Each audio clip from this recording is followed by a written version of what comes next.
soo dhawaada saaxiibayaal magacaygu waa Lu'ayi fowdadayda awgeed waxaan ka shifay sir culus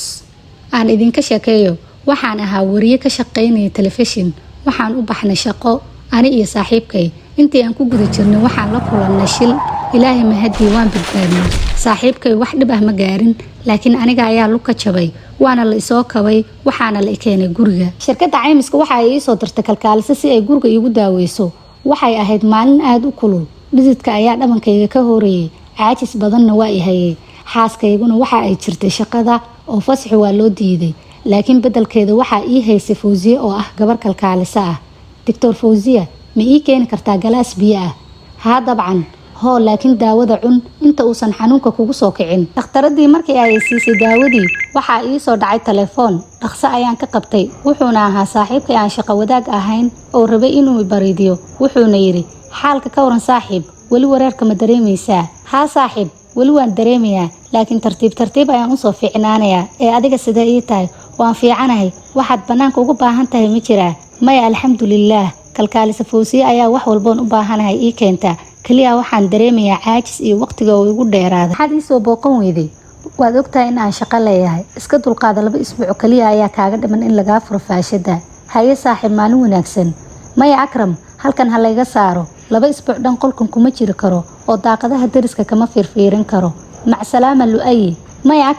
maya akram laakiin telefoonkii wuu damiyay mar kalena waxaan u soo laabtay in aan daaqada eego waxaan arkay nin iyo xaaskii oo murmaya dhismaha naga soo horjeeda waxaana la oran jiray Ramzi aad ayuuna u caraysnaa waxa kale oo arkay caruur dhismaha hoostiisa ku ciyaaraya iyo islaan waayeel ah oo maro tolanaysa korna waxa ka muuqday nin Maxamuud la yiraahdo oo dhar feeraysanaya wuxuu iila muuqday in uu shaqo cusub helay oo isu diyaarinayo waxa soo degay Ramzi wuxuu bilaabay in uu darjiinka naga hooseeyo sameeyo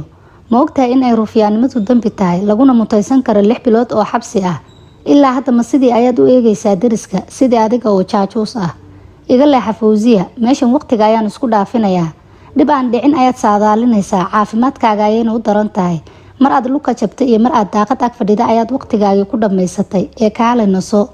waa kuu sheegay daaqada cid iga celin karta ma jirto anigana halkan ayaan rabaa keen aan qadhada kaa baare may looma baahno waan fiicanahay waxaad qiyaamaysaa lugtaada oo waxaad rabtaa in ay faashadu kugu duubnaato daaqada ayaan u soo laabtay si aan u sii wato daawashadeedii dariska waxaan arkay ay xaafada dariska laga lahaa oo banaanka u soo ordaya iyo islaantii lahayd oo dhar meel ku waranaysa waxa shaqada ka soo laabatay xaaskaygii meesha aan kaaga tagay ayaad weli fadhidaa maxaa dhacay waxa baxday kalkaalisadii aniga xaaskaygii oo wada qadeynayna ayaan uga sheekeeyay wixii aan maanta arkay oo idil xilligii hurdada markii la gaaray waxaan soo fariistay daaqada horteeda xaaskayga ayaana tiri miyaadan seexanaynin jawga aad ayuu u kululayaa macaanto wax yar ayaan meeshan ku qabowsan rabaa hurdo ayaa ila tagtay habeenkii saqdhaxa ayaana ku soo baraarugay roob aad u weyn oo da'aya waxaan ka dhex maqlay qaylo qof dumar ah oo leh idaa dulin kadibna waxaan maqlay shay jabay laakiin wixii kale aan maqli lahaa roobka ayaa iga dhiga tiray mar kale ayaan lulmooday waxaana soo kacay 9kii habeenimo waxaana arkay Ramzi oo jaaka madow xiran boorso weyn jiiday roobka dhexdiisa aad ayaan u yaabay waxaan ku fasiran waan garan waayay subaxdii xigtay ayaan soo kacay qorraxda oo ka kulultay shalay waxaan islaha roobka qabow ayuu keeni doonaa laakiin kulaylku wuu sii laba jabaarmay xalay ma aada seexan oo indhahaga ayay ka muuqataa waxa iska cad inaad daaqada dariska ka waardiyeynaysay sideed ku ogaatay fiiri indhahaga barbarsan caafimaadkaaga u nax waan kuu sheegay niyow wax aan fahmi la'ahay ayaan arkay oo i mashquuliyay xalay oo idil Ramziga dariskeena ah ayaan arkay 9ka habeenimo isagoo u baxaya boorso weyn jiidaya xilli uu roob weyn da'ayay waxa laga yaabaa in uu baxay arrimo ganacsi oo see ah maxaa 9 saac oo habeenimo laga ganacsadaa taasi inaan ogaano muhiim ma aha waxa laga yaabaa in uu arrimihiisa shaqsi u baxayay aniga uma malaynayo oo waxaan ka shakiyay in uu wax qarinayo xaqiisa ayaan eegay wuxuuna dhex socday gurigiisa waxaad moodaysaa in uu wax ka fikirayo Fawziya soo ma aragtay ninkan aad moodid in uu qof iska ilaalinayo Ramzi hoos ayuu u fiirinayay ay dariska lahaayeen oo dhulka qodaya waxaadna mooday qof ciishoon Fawziya ma ii keeni kartaa kaamiradayda waad isdhibaysaa ma tartiibsatid walaalow dhib ma laha ii keen waxaan rabaa oo kaliya in ay muuqaalka ii soo dhaweyso maalintii oo idin Ramzi ayaan ilaalinayay xaaskiisiina hal mar bidhaanteedii ma arag